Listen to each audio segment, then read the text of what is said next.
Shalom, shalom, frères et sœurs. Bienvenue dans Selon la Bible, qui est un moment de partage sur différents thèmes principaux de la Bible sous le périscope de la Nouvelle Alliance. Nous sommes en train de développer ce thème qui est si important que nous avons dénommé l'Église de la Bible, l'Église selon la Bible. Pourquoi l'Église? Parce que l'Église est la seule institution que Jésus-Christ, notre Seigneur et Sauveur, a abattu, a construit pendant son ministère ici sur la terre.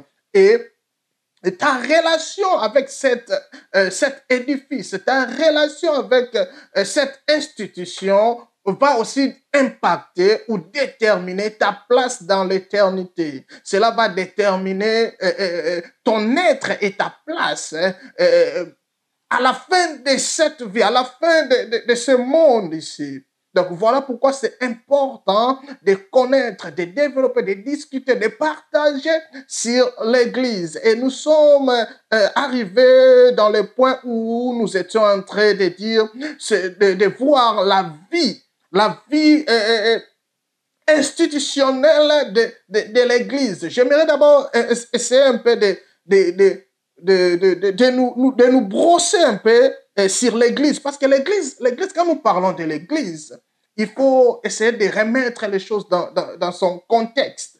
L'Église, selon la Bible, nous pouvons trouver trois formes de l'Église. La première forme de l'Église, nous avons l'Église individuelle. Car la Bible dit, ne savez-vous pas que votre corps est le temple du Saint-Esprit? Cela veut dire, ce n'est pas quand Paul disait que votre corps est le temple du Saint-Esprit, Paul ne s'adressait pas à tout le monde. Paul s'adressait à une catégorie des hommes et femmes. Paul s'adressait aux disciples de Jésus-Christ. Cela veut dire que ce sont des disciples de Jésus-Christ qui deviennent des temples du Saint-Esprit. Pourquoi? Parce que l'Esprit de l'Éternel, l'Esprit de Dieu habite en nous. Donc, si l'Esprit de Dieu n'habite pas en toi, tu ne peux pas dire que ton corps est le temple du Saint-Esprit. Parce que Paul ne s'adressait pas à tout le monde. Paul ne s'adressait pas aux païens. Paul s'adressait aux disciples de Jésus-Christ qui se comportaient mal. Alors Paul leur rappelait que ne savez-vous pas que votre corps est le temple du Saint-Esprit, car l'Esprit de Dieu habite en vous. Alors, quand l'Esprit de Dieu fait sa résidence dans un corps, ce corps-là devient son temple. Ce corps-là peut aussi être considéré comme l'Église. L'Église, parce que l'Esprit de Dieu habite en toi. Et ce corps-là est séparé du monde. Ce corps-là est sanctifié, mis à part. Donc, nous avons premièrement Église individu. Donc, tu es Église étant qu'un corps, étant qu'un être, tu es aussi une Église. Et la Bible dit là où deux ou trois se réunissent en mon nom, je suis au milieu d'eux. Cela veut dire, étant qu'homme, étant qu'individu, quand ton corps et ton âme se réunissent au nom de Jésus, Jésus est au milieu de vous, étant que corps. Donc, Jésus est au milieu. Et la Bible dit aussi là où deux ou trois, quand ton corps, ton âme et ton esprit se réunissent au nom de Jésus pour prier ou partager ou parler de Jésus ou prêcher ou lire la Bible ou méditer, Jésus est au milieu. Jésus est là. Donc, deux ou trois, cela n'est pas seulement là où il y a deux personnes. Non, c'est là aussi, c'est quand ton âme et ton esprit se réunissent, quand ton corps, ton âme et ton esprit se réunissent au nom de Jésus. Pour prier, Jésus est au milieu. Parce qu'un homme, un disciple de Jésus, c'est aussi une église individuelle. Donc, c'est une forme d'église que nous appelons église individuelle. Il y a aussi maintenant l'église universelle que nous appelons le corps de Christ. Le corps de Christ rassemble maintenant tous les disciples de Jésus-Christ. Donc, nous formons un corps spirituel et Jésus est la tête de ce corps-là que nous appelons Église universelle, corps de Christ. Et après l'Église universelle, il y a maintenant l'Église locale, là où nous allons chaque dimanche. Donc, nous avons trois formes de l'Église. L'Église individuelle, Tu es une église, je suis une église parce que je suis un disciple de Jésus-Christ et l'Esprit de Dieu habite en moi. Je fais partie de l'église corps universel, de l'église universelle corps de Christ, parce que Jésus nous réunit. Nous sommes tous liés par un même esprit et nous sommes tous liés par le corps qui est Jésus-Christ. Donc, l'église, c'est aussi un bâtiment construit des hommes. Donc, nous sommes des petites pierres que Jésus-Christ utilise. Nous sommes comme les matériaux durables que Jésus utilise pour la construction de son église, de cet édifice que Jésus lui-même appelle Ecclésia. Alors, l'église locale, maintenant, c'est là où nous allons chaque dimanche, chaque samedi ou chaque vendredi. L'église locale, c'est une réunion, c'est une assemblée.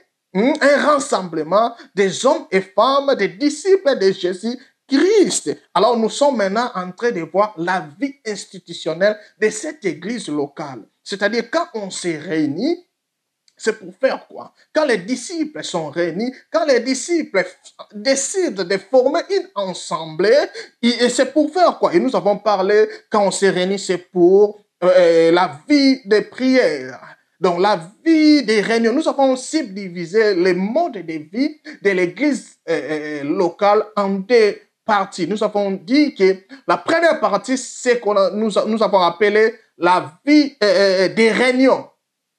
Aller chaque dimanche, aller chaque samedi. Et la deuxième partie, nous avons dit la vie des missions. Donc, dans la vie des réunions, nous sommes en train de voir la vie des prières bien-aimées, la vie des prières communes. La vie des prières d'ensemble a une forte efficacité. C'est un moyen, c'est une force très, très puissante pour combattre contre l'ennemi. Quand on s'est réunis, les cieux s'ouvrent. Quand on s'est réunis, les anges sont dispersés pour combattre pour nous. Les anges sont envoyés. Les messagers viennent. Nous pouvons voir ça dans Actes des Apôtres, chapitre 1, verset 14. La Bible dit, tous persévérer d'un commun accord dans la prière. Actes des Apôtres, chapitre 1, verset 14.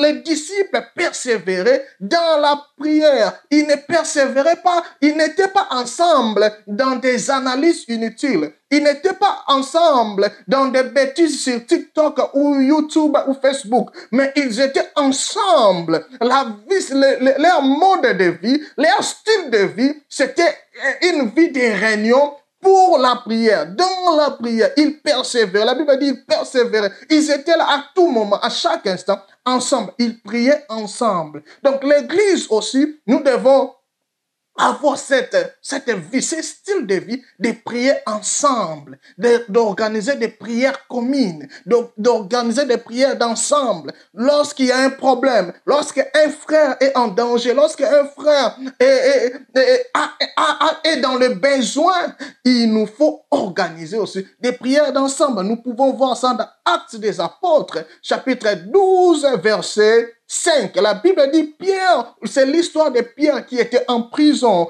Pierre était gardé dans la prison et l'église, c'est-à-dire la réunion, cet ensemble des disciples de Jésus-Christ, ne cessait d'adresser pour lui des prières à Dieu. Bien-aimé, un frère, un leader de l'église, un pasteur, un prophète, un apôtre était en prison, il était dans les besoins, il était dans un endroit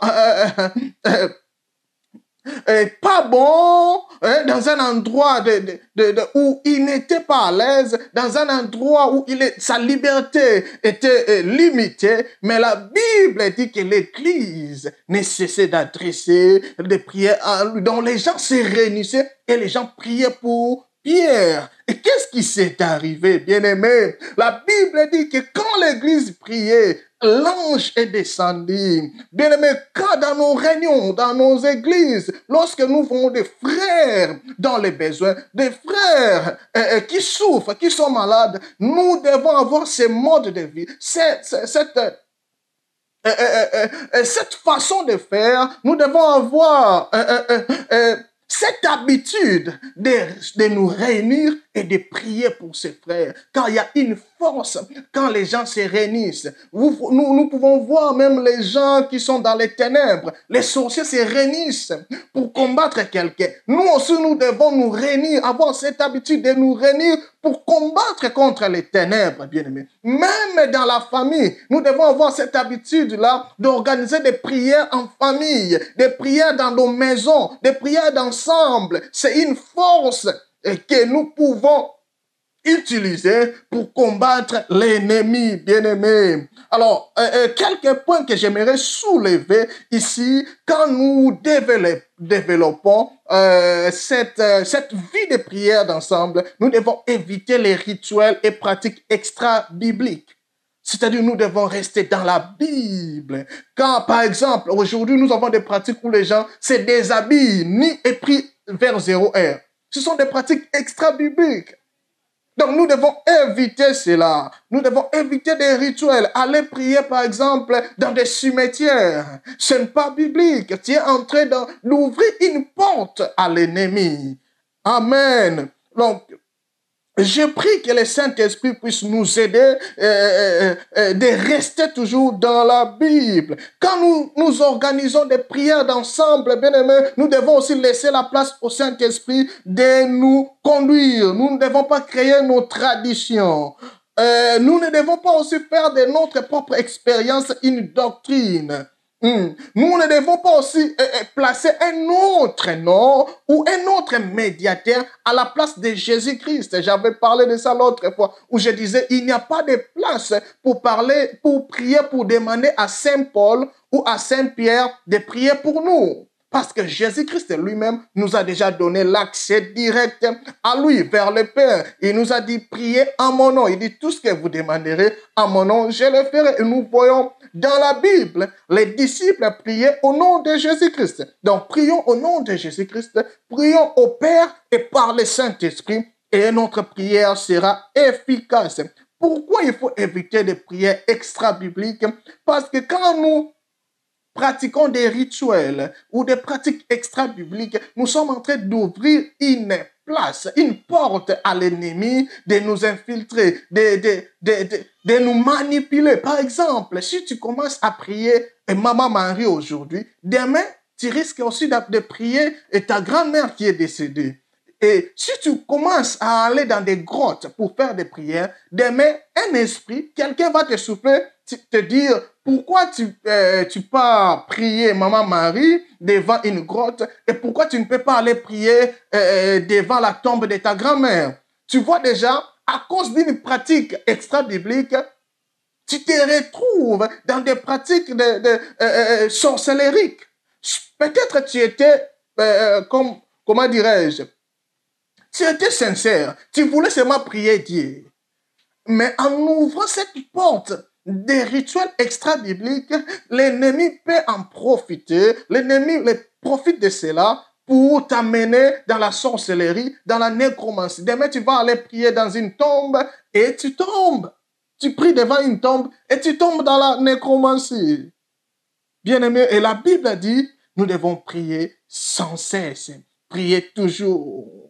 Bien-aimé, la Bible nous recommande d'être toujours dans la prière. Donc, la première, la vie des réunions, c'est la vie de prière. Deuxième vie, c'est la vie de la parole, bien-aimé, où nous sommes en train de marteler que de rester dans ce que Jésus-Christ a enseigné et de rester dans ce que les apôtres ont enseigné et pratiqué, bien-aimé. Notre révélation, des révélations que nous avons en lisant la Bible doivent être soutenues par les Écritures, doivent être soutenues par la doctrine. Ta révélation ne doit pas venir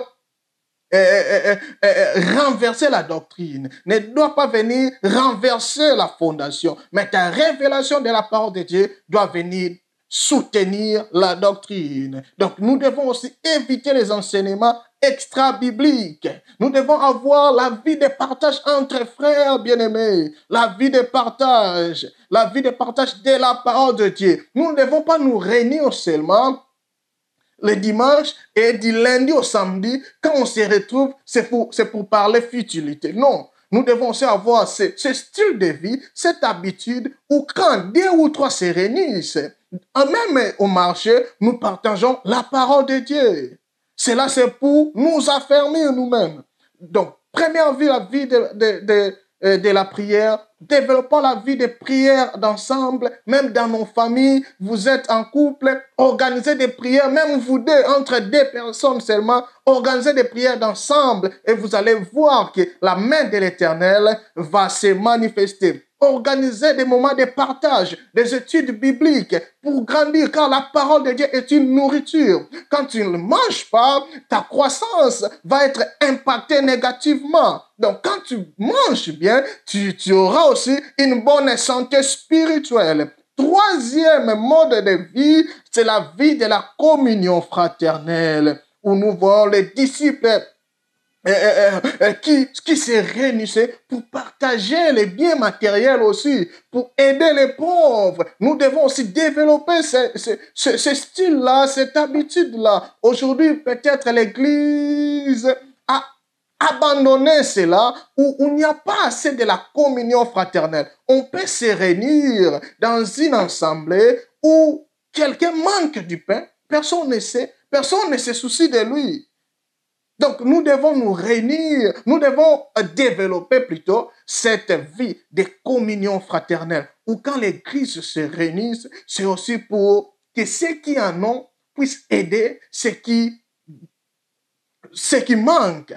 Donc, nous avons des gens dans les besoins, les orphelins, qui doivent venir trouver refuge, qui doivent venir trouver l'amour entre nous, entre les frères, entre les chrétiens. Nous avons des veuves qui doivent être soutenues. Donc, quand on se réunit, c'est aussi pour partager les biens matériels. La Bible dit que les disciples de Jésus ont emmené ceux qui vendaient des parcelles, des champs, emmené l'argent, les prix au pied des disciples, auprès des apôtres, non pour enrichir les apôtres, non pour enrichir les dirigeants de l'Église, non pour enrichir les anciens de l'Église, mais c'était pour la distribution, c'était pour partager, pour que ceux qui manquaient la nourriture, ceux qui manquaient les vêtements, ceux qui manquaient puissent avoir quelque chose. Ils puissent avoir quelque chose. Et Jésus-Christ, si vous lisez Matthieu chapitre 25, Jésus-Christ est en train de dire que nous serons aussi jugés sur ce point de la communion fraternelle, sur ce point de la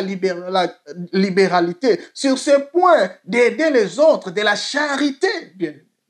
Il dit, à ce jour-là, le jour du jugement, il va nous demander, il dit, j'avais faim, vous ne m'avez pas donné à manger, j'étais nu, personne ne m'a donné les vêtements. Et la Bible dit que les gens vont se demander, quand est-ce qu'on t'avait vu affamé? Jésus dit, à chaque moment où l'un de vous, l'un de ses frères, un disciple, avait faim et que toi, tu avais quelque chose, tu as refusé, tu n'as pas donné, c'est à Jésus que tu as refusé. Et si tu donnes aussi à un frère, la Bible dit que c'est à Jésus que tu donnes. Quand tu donnes un vêtement à un ami, à un frère, à un chrétien, c'est à Jésus que tu donnes. Quand tu donnes une place de résider à quelqu'un, c'est à Jésus que tu donnes. Donc nous devons développer cette vie de communion fraternelle où nous allons pour manifester la charité, où chacun apporte les paix qu'il a pour que les autres aussi puissent en bénéficier. Donc, je prie que le Saint-Esprit nous aide. Je prie que l'Esprit du Père qui est en nous puisse nous aider, que le feu de la charité puisse être allumé encore dans l'Église, que nous voyons une Église qui ne parle pas seulement de l'amour, mais qui manifeste la charité, qui manifeste l'amour. Pas seulement. Nous ne devons pas manifester l'amour dans le mature-vie, en prenant des caméras, en montrant à tout le monde que nous avons aidé. Non, nous devons manifester l'amour en ayant conscience que seulement notre Père est en train de nous voir, même dans le secret. La Bible dit, lui qui voit dans le secret, il va nous rémunérer. Amen. Donc, c'est ça, nous sommes en train d'évoluer pour dire que quand les disciples se réunissent, c'est aussi pour mettre ensemble nos petits moyens pour qu'enfin nous puissions résoudre les problèmes de l'église locale, pour que nous puissions aider les veuves, aider les orphelins, aider aussi les prédicateurs, aider aussi les hommes de Dieu qui en ont besoin. Car la Bible dit dans 2 Corinthiens 9, 7 que chacun donne comme il a décidé dans son cœur, sans regret ni contrainte, car Dieu aime celui qui donne avec joie. Dans la nouvelle alliance, nous donnons comme tu as décidé, comme l'Esprit t'a poussé, comme l'Esprit t'a inspiré, et tu donnes sans regret ni contrainte. Tu ne peux pas être forcé. Tu donnes librement, librement. Et la Bible dit, j'avais dit dans Matthieu 25, les disciples, Jésus dit, les disciples qui obéissent, c'est les disciples qui pratiquent la charité. Bien-aimés, les disciples qui obéissent, les disciples qui pratiquent la charité, la charité. Et la Bible dit, dans verset, vous lisez Matthieu chapitre 25, verset 35 à 40, Jésus dit qu'à la fin, il va séparer les brebis et les boucs, c'est-à-dire les disciples qui obéissent et les disciples qui sont rebelles. Et la raison de cette séparation, c'était quoi? Ce n'était pas la prière. Ce n'était pas la prière. La raison de cette séparation, c'était la charité. Dans Matthieu chapitre 25, Jésus insiste. Donc, les disciples doivent apporter le bien à l'Église pour manifester la charité. Aujourd'hui, des fois, nous sommes dans un monde individualiste. Nous sommes dans un monde très égoïste. Nous venons, nous voulons que Dieu nous bénisse, chacun dans son coin. Nous voulons que Dieu nous bénisse chacun dans son coin et puis c'est tout. On ne s'intéresse pas. Est-ce que mon frère avait mangé? Est-ce que mon frère a quelque chose pour se vêtir? Est-ce que mon frère a une place où dormir? On ne s'intéresse plus à ça. Alors que l'argent que nous amenons aussi à l'église, c'est aussi pour ça. L'offrande que nous donnons à l'église, c'est aussi pour ça. C'est aussi pour la charité. Premièrement, c'est ce que nous voyons dans l'église, dans Actes des Apôtres. L'offrande que les disciples amenaient, c'était pour la charité d'abord. C'était pour la charité. Donc, chaque dimanche, quand tu amènes ton offrande à l'église, c'est pour aider les autres qui sont dans les besoins. Et deuxièmement, c'est aussi pour aider à résoudre les problèmes de l'église, les problèmes de ça, les problèmes logistiques de l'église. Donc, c'est ça. Et Jésus dit qu'il va nous juger à cause de la charité. Si nous ne pratiquons pas la charité. Bien, mais dans l'église, là, quand il y a la charité dans l'église, Actes des Apôtres, chapitre 4, verset 34, la Bible dit, car il n'y avait parmi eux aucun indigent. Tous ceux qui possédaient des champs ou des maisons les vendaient et apportaient les prix qu'ils avaient vendus. Donc nous voyons que lorsque la charité est pratiquée, la Bible dit qu'il n'y avait parmi eux aucun indigent, aucune nécessité. Pourquoi? Parce que les gens qui en avaient apporté l'argent, ils apportaient et chacun avait un pain, chacun avait un vêtement, chacun d'eux avait là où dormir, passer la nuit. Donc, l'Église doit réajuster ses priorités. Les priorités de l'Église, ce sont les âmes qui viennent. Les priorités de l'Église doivent être réajustées pour résoudre les problèmes des hommes qui sont sur place. Ça, c'est la vie des réunions de l'Église. Donc, nous parlons de la communion fraternelle, de la parole, de partage de la parole de Dieu. Nous parlons de la prière. Il y a aussi la vie des missions de l'Église. C'est-à-dire l'Église a cette responsabilité, a cette mission de former, d'équiper et d'envoyer et de soutenir les missionnaires. Donc l'Église, aujourd'hui, nous devons avoir des églises locales qui forment, qui équipent et qui envoient des missionnaires. Malheureusement, aujourd'hui, beaucoup d'entre nous n'envoyons pas de missionnaires. Si aujourd'hui, chacun de nous se demande, l'année passée, combien de missionnaires avez-vous envoyé? Combien de missionnaires avez-vous dans votre église, dans votre assemblée? Avez-vous formé? Avez-vous équipé? Avez-vous soutenu?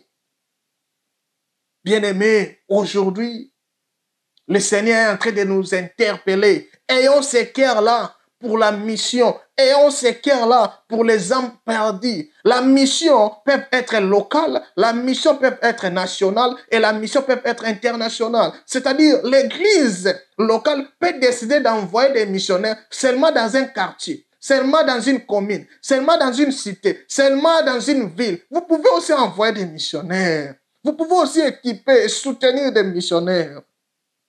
Je prie vraiment que ce fait-là pour la mission, pour les âmes perdues, puisse revenir, puisse être rallumé encore dans l'Église et que l'Église puisse accomplir cette mission d'envoyer des missionnaires. Donc, soutenons ceux qui partent en mission dans la prière et dans les biens matériels. Soutenons ceux qui partent dans des missions, bien-aimés. L'Église locale, nous devons commencer à organiser des moments où nous sommes là. Nous nous réunissons pour prier seulement pour les missionnaires. Nous devons aussi organiser des moments, des réunions où nous sommes là, nous sommes en train de récolter des fonds pour soutenir les missionnaires, pour envoyer des missionnaires. Parce que la Bible dit que quand cette bonne nouvelle sera prêchée partout, et la fin arrivera. Tant que la bonne nouvelle n'est pas encore prêchée partout, il n'y aura pas la fin. Et quand il n'y a pas la fin, c'est-à-dire, nous n'aurons pas notre salaire. Nous n'aurons pas notre salaire. L'époux va être retardé. Si l'époux est en train d'être retardé, c'est à cause de l'Église qui n'arrive pas à accomplir sa mission. Si l'Église aujourd'hui décide, chacun de nous, là où nous sommes, de revenir dans la mission de l'Église, l'époux va venir et nous allons entrer dans la joie, nous allons entrer dans la fête et nous allons vivre éternellement avec notre époux, notre Seigneur Jésus-Christ. Nous sommes arrivés à la fin. Laisse que l'Éternel puisse nous garder, laisse que ces messages puissent toucher quelqu'un et que le fait de la prière, le fait de la parole, le fait pour la charité, le fait pour les missionnaires et pour aller aussi en mission puisse être rallumé par le Saint-Esprit et que la gloire et que le nom de Jésus puisse être glorifié à jamais. On se dit à tout à l'heure.